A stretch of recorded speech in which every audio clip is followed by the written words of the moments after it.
Siap. Siap, gerak.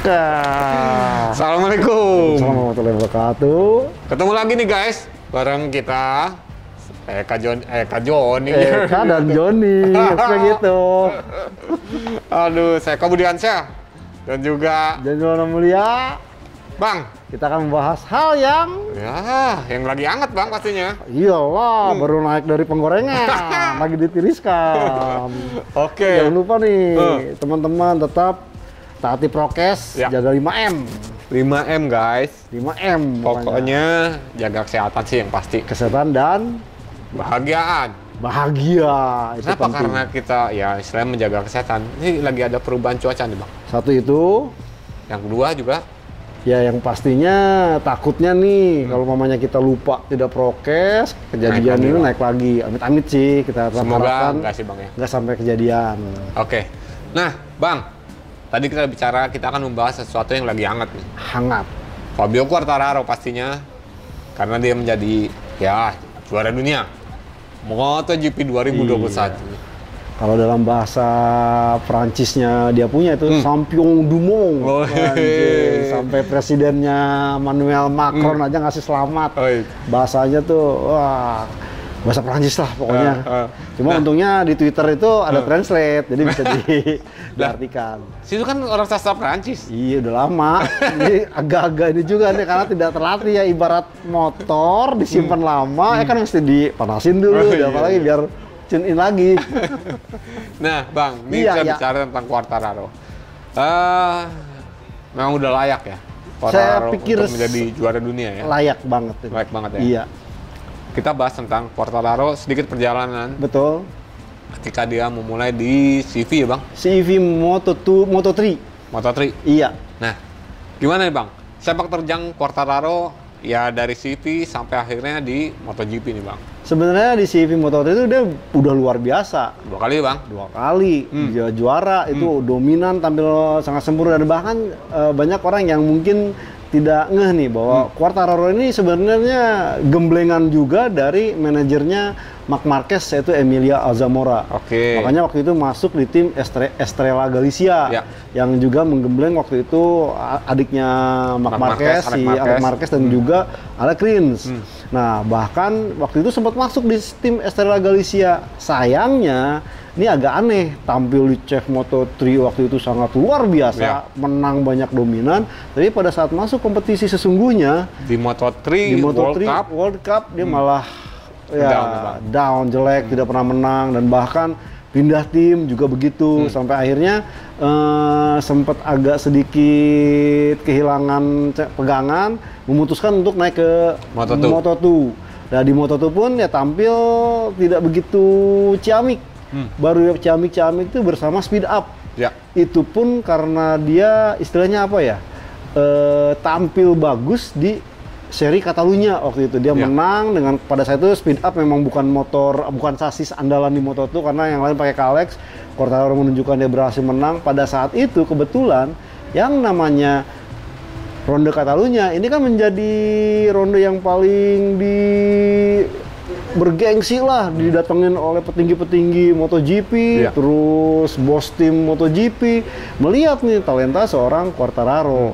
Dan bahkan sebenarnya kalau namanya kata si Valentino Rossi pada saat dia naik ke MotoGP, Quartararo ini tuh awalnya digembar-gemborkan, pembalap hebat, masa depan bakal jadi talenta MotoGP, terus hilang. Nah, syukur alhamdulillahnya sebenarnya ini nih, gara-gara Yamaha kehilangan Tech 3, kemudian mengambil Sepang Racing Team sebagai tandem tim satelitnya, dan waktu itu sebenarnya ada opsi banyak pilihan tuh. Ya. Quartararo sebenarnya last resort, Nggak masuk dalam radar pencariannya Raja Rajali ya Bang. Betul, karena waktu itu mereka sebenarnya Pecco Bagnaia tuh yang awalnya masuk.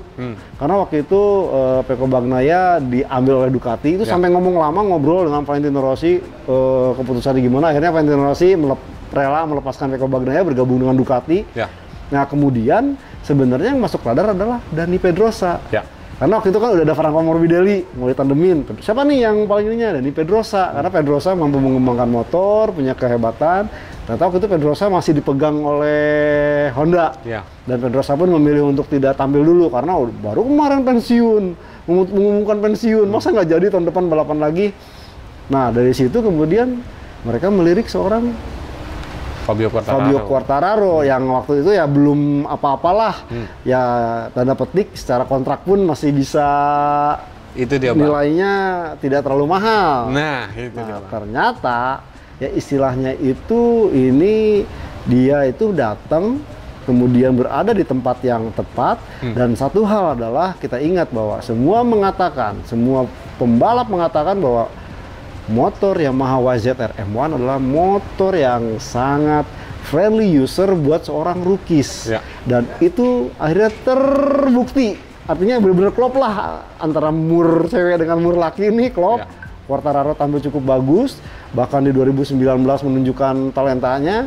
Nah sebenarnya nih momentum itu harusnya di 2020 tuh udah meletek tuh dia. Harusnya, Bang. Harusnya. Karena di 2019 itu udah membuktikan sebagai Rookie of the Year. Rookie of the Year. Nah, persoalannya 2020 ini ada problem internal di Yamaha yang ya pergantian dari pemasok klep sehingga akhirnya Quartararo di beberapa ronde mestinya punya motor yang benar-benar powerful. Yamaha akhirnya memutuskan untuk istilahnya mengamankan jangan sampai kejadian meleduk terus harus melewati batas maksimum alokasi mesin di RPM diturunin. Nah, mau nggak mau performanya juga drop dan bahkan di beberapa kentara banget di trek-trek yang powerful Yamaha beleran. Nah, waktu itu Quartararo cukup bagus di paruh musim pertama. Keduanya drop abis-abisan. Nah, seperti yang dikatakan tadi, mungkin kesel, emosi, harusnya dia bisa membidik juara dunia dan dia mungkin pengen bikin rekor juga pembalap satelit yang bisa juara dunia akhirnya gagal. Kayak Rossi akhirnya gagal. Tapi itu tadi ya lagi-lagi juga kenapa beruntung lagi saya sebut beruntung. Yamaha waktu itu mendekati Valentino Rossi terkait dengan line up untuk musim 2021 ini. Rossi sebenarnya tawarin duluan untuk dipertahankan di pabrikan. Mungkin nih kalau seandainya kejadian Rossi ingin ya tetap line up keduanya adalah Fabio Quartararo. Bukan Maverick Vinales yang mungkin akan disingkirkan lah ibaratnya. Betul, dilepas di ini. Tapi ternyata Rossi memilih untuk istilahnya apa?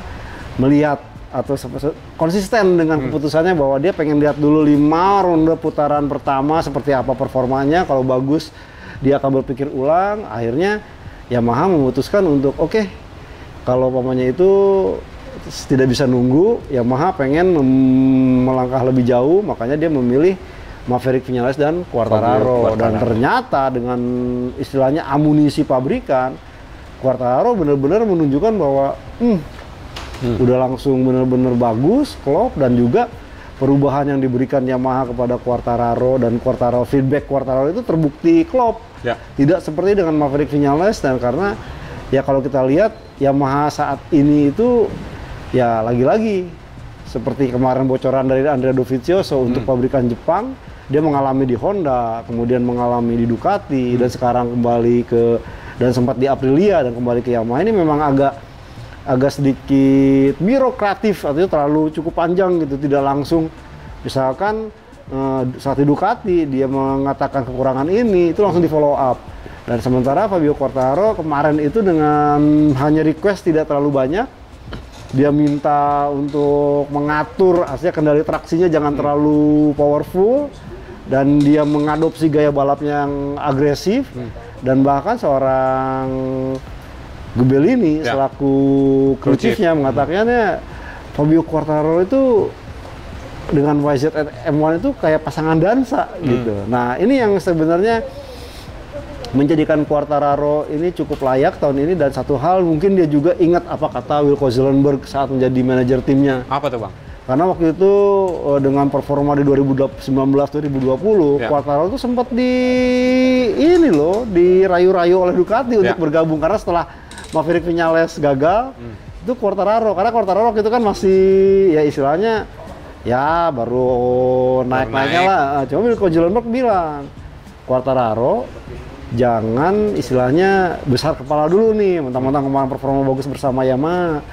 Buktikan dulu di Yamaha bahwa kamu bisa mempersembahkan juara dunia. Setelah itu ya terserah, Ya. mau berpengalaman pindah ke Ducati kek, mau ke Aprilia atau kemana lain, yang pasti buktikan di Juara dunia juara dulu. dunia di Yamaha. Selebihnya nih, nah sepertinya Quartararo sadar bahwa ini yang dia capai, ya dia yang dia tuju, dan akhirnya ya itu dibuktikan oleh Quartararo.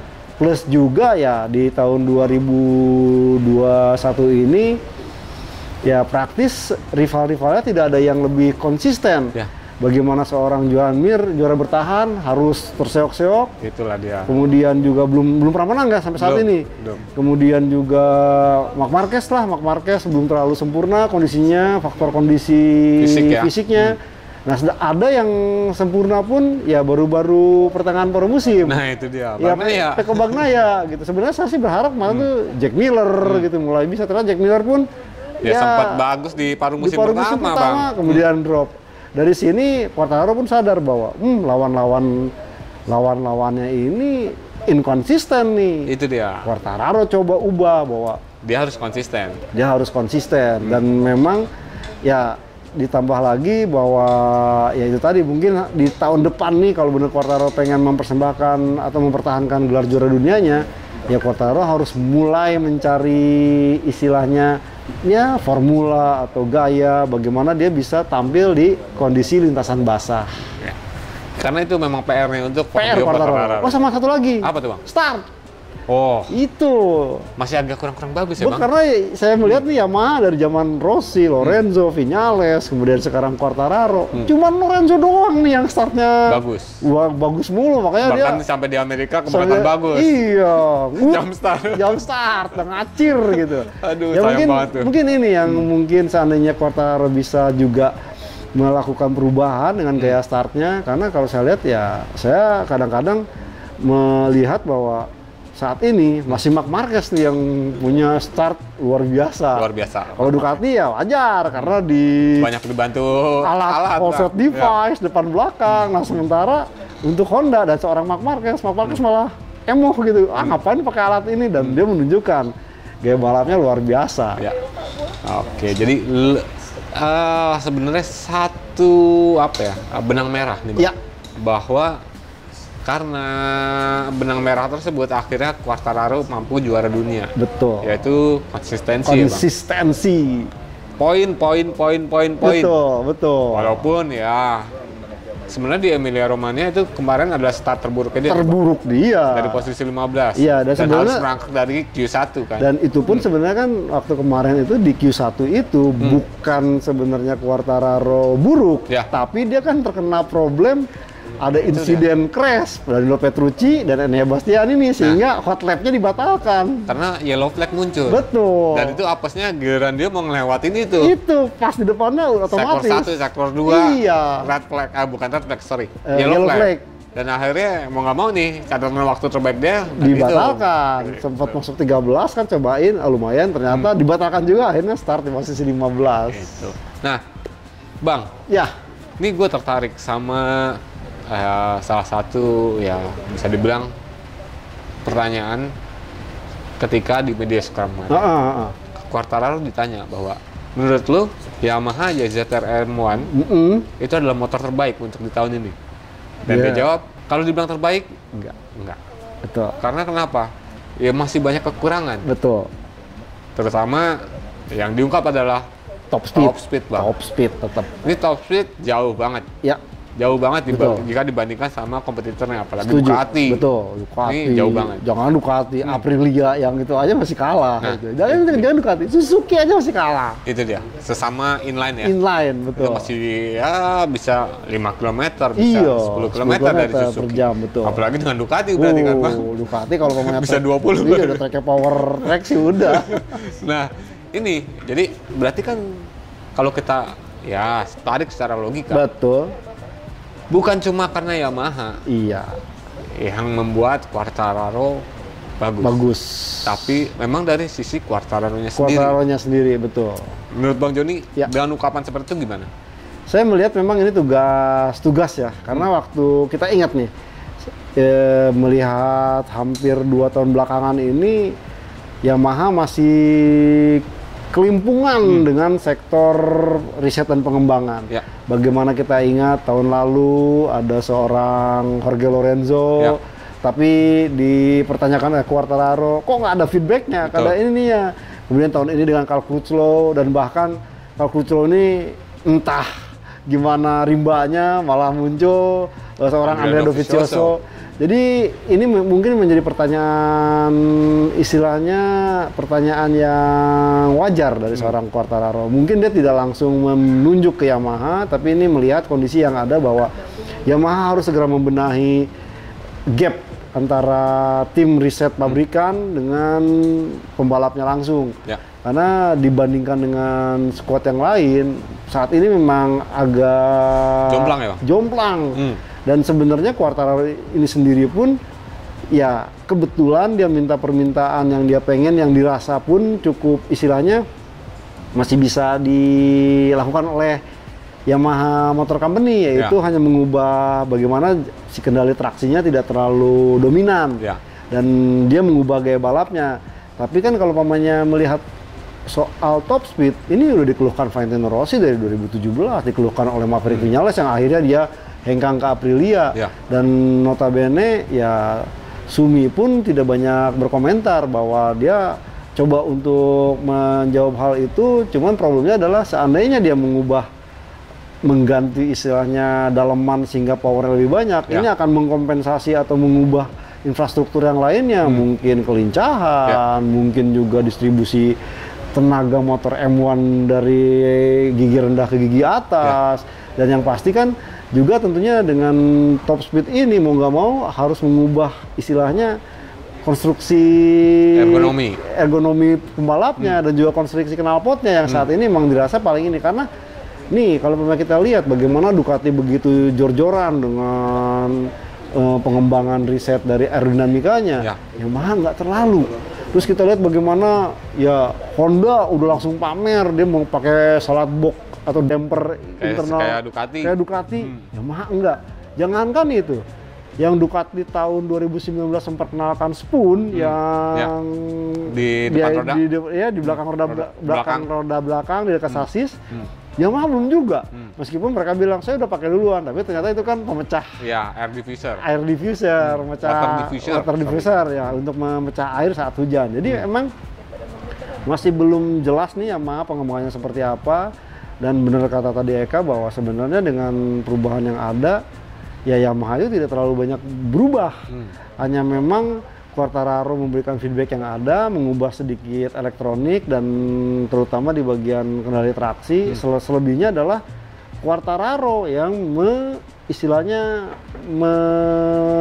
beradaptasi dengan motornya. Motor apa adanya nih. Apa adanya, ya bukan si motor disesuaikan dengan karakter Quartararo. Itu, dan ini mirip dengan Franco Morbidelli tahun lalu dengan kondisi yang apa adanya. Dia tidak, ya tim satu waktu itu kan nggak diberi berbagai macam ubahan, mampu menang banyak dan menjadi runner up. Ini kebalikan dengan Quartararo, karena Quartararo akhirnya ya tanda petik mendapat kesempatan lebih dulu untuk bergabung dengan tim Yamaha pabrikan.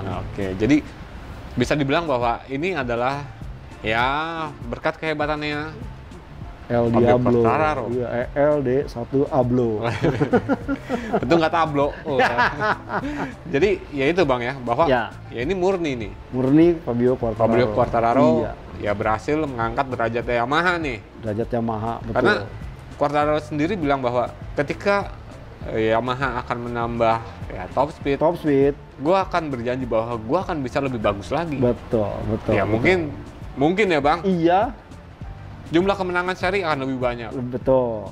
Rekornya ya siapa pembalap ini pembalap itu bisa aja pecah. Ya betul. Siapa tahu itu kan ya ibaratnya pemikirannya Quartararo. Ya setidaknya kan sebelumnya kan dia bukan apa-apa nih. Masa sekarang udah jadi juara dunia dengan feedback yang dia berikan. Gila aja yang sampai nggak dengerin udah juara dunia dengan motor seperti ini gitu. Ya di antara sementara banyak berapa 3 pembalap yang lain lagi kocar-kacir. Betul, Justru dia mampu tampil dominan. Dominan, malah ada satu pembalap sampai mutung kan. Nah, itu dia. Kontroversi, udah pindah. Waduh. Dia tetap bertahan dan menunjukkan bahwa wah lu salah pindah lo. Nah, tapi sedikit apa ya, bisa dibilang cukup sedih juga sih melihat ya perjuangan karirnya Iya. Fabio Quartararo. Karena sejak usia dini ya, Dia tinggal di Nice ya. iya di Nice. Nice itu di Prancis, Prancis bawah. Selatan, di daerah pantai. Dari umur yang ya under 10 4 tahun, ya. udah mulai latihan. Udah akhirnya tinggal di Spanyol. Di Spanyol, di perbatasan Prancis yaitu Andorra. Tinggal ya udah pisah nih dari Betul, orang tuanya, orang tua jauh. pisah dari ibu, Betul. pisah dari bapak. Betul. Dan Fabio Quartararo juga mengakui bahwa di saat gue masih kecil, gue udah harus berpikir untuk lebih dewasa. Betul. Karena gue tinggal udah ya nggak sama orang tua. Orang tua, betul. Itu perjuangan gue. Iya. Inilah karir gue gitu. Betul. Ya ketika gue harus memilih antara ya masa kecil gue bersama orang tua atau masa kecil gue untuk karir gue. Ya. Sepertinya itu kan, Betul. Bang. Ini ya dilema juga sih sebenarnya, Bang. Betul. Ini sebagai orang tua harus berpikir bahwa ya gimana ya? Jadi kalau kita melihat karena memang di Prancis ini tidak terlalu banyak event yang levelnya kejuaraan dunia, berbeda dengan era Valentino Rossi ataupun dengan Marc Marquez, di mana pada saat itu akhirnya diputuskan Fabio Quartararo pindah ke Spanyol. Berarti benar-benar fokus di kejuaraan sana, ya istilahnya CV-nya. Iya, kalau umpamanya ya saya sempat mendengar gitu kata orang itu Zahir Ali bilang, kalau umpamanya kau pengen berhasil menjadi seorang atlet motorsport hebat, datanglah ke pusatnya. Ya ibarat kata ya gitu. Kalau mau naik haji, masa iya berangkat ke Jakarta? Kalau naik haji mesti ke Mekah, ke pusatnya gitu. Nah ini kalau benar-benar mau jadi pembalap hebat, mau jadi pembalap motorsport hebat, lo harus tinggal di sana. Harus ke Spanyol, tinggal di sana, ikutin kejuaraan di sana dari mulai pembibitan, dan kalau pengen benar-benar mungkin sesuai dengan harapan dan jodohnya, kan ada perjuangan juga kan, tidak serta-merta oh kesana langsung pasti jadi pembalap hebat, enggak. Ya, seperti Quartararo ini kan jauh dari orang tua, balapan di CF Moto3, kemudian tinggal di Andorra, dan ya syukurnya kemarin itu dia menunjukkan talentanya dan bahkan sempat digembleng. Hasil kerja keras ya, Bang ya. Betul. Karena kalau kita bicara ya ini sorry to say, Bang. Tadi yang Bang Joni bilang bahwa ketika lo harus ingin menjadi istilahnya totalitas dalam suatu atlet, betul, layaknya misalnya pembalap gitu, ya lo harus tinggal di sana, betul. Dan juga faktor lainnya adalah attitude-nya, Bang. Betul. Bahwa dengan lo tinggal di sana, attitude lo terbentuk, satu, karakter lo terbentuk, betul, nyali lo pun terbentuk di situ. Iya. Ini yang membedakan ya maaf kata lagi nih, ini agak sedikit membedakan antara Asia sama ya negara misalnya benua Eropa. Betul. Ini agak-agak bisa dibilang kulturnya berbeda nih, Bang. Itu. Karena kalau gua ya beberapa kali ke sana di Eropa, nyaksiin pertarungan di sana. Iya. Ya, memang daya gedornya di sana tuh wah, kecil-kecil aja udah nyalinya ambisius banget. Betul. Bang. Udah kayak nggak mikirin ya lu di track lu musuh gua. Betul. Tapi ya kita di luar dari track ya kita teman. Ya artinya tidak membawa istilahnya rivalitas di track tuh dibawa ke di luar track. Mereka berteman akrab di luar lintasan. Jadi ketika bertarung ya bentuk-bentukan, bener-bener dogfight. Iya, itu makanya kemarin kita lihat saat Quartararo menjadi resmi juara dunia, Pecco Bagnaia yang itu ya memberikan selamat, kemudian sportivitasnya, Bang ya. Sportivitasnya sangat tinggi, artinya memang dibina dari kecil. Coba kalau pemain kita nggak tahu, lempar karung kali. Nah, itu dia. Padahal gue sempat mikir, wah ini ngapain nih Bagnaia? Iya, ngapain Bagnaia mau datang nih, mau tiba-tiba mau ngejegat ini kan? Nyegat dia, katanya wah, masih selam. Sportif banget lah. Baik itu Bagnaia, baik itu Jack Miller. Sama Jack Miller ya? Jack Miller, Bagnaia, iya. Aduh, come to papa. Aduh, gila. Nah, sebenarnya Jack Miller tuh minta maaf tidak bisa menjadi ya, supporting atau menahan Marc Marquez Iya. lebih lama. Iya. Oh lo kok jadi ngomongin Jack Miller, kita lagi bahas Fabio Quartararo. Itulah dia. Tapi ya itulah sedikit ya ulasan singkat tentang Fabio Quartararo, sang juara dunia MotoGP 2021. Jadi pas banget nih Quartararo ini, from zero to hero. Oh iya deh. Gila, dia praktis ini satu-satunya pembalap di era MotoGP 4 tak setelah Nicky Hayden, Casey Stoner, terus dia nih yang artinya tidak pernah mendapat gelar juara dunia di kelas di bawahnya. Itu nih. Sebenarnya Joan Mir kan pernah di Moto3, Ya. Marc Marquez apalagi, Ya. Jorge Lorenzo, Valentino Rossi juga kan ini tiga pembalap ya menjadi salah satu dari tiga pembalap yang belum pernah juara dunia di kelas bawah MotoGP. Siapa tadi bang? Nicky Hayden, Nicky Hayden. almarhum, kemudian Casey Stoner, Casey Stoner. dan sekarang Fabio Quartararo. Oke. Jadi selamat buat Fabio Quartararo. Ya nggak bang? Bahasa Prancisnya tuh Je vous donne une grande félicitation pour Fabio Quartararo. Gua nggak ngerti bang. Itu emang lu jagonya di bahasa itu Prancis, tadi Bang. selamat buat singkat kalau bahasa Indonesia, selamat buat Fabio Quartararo.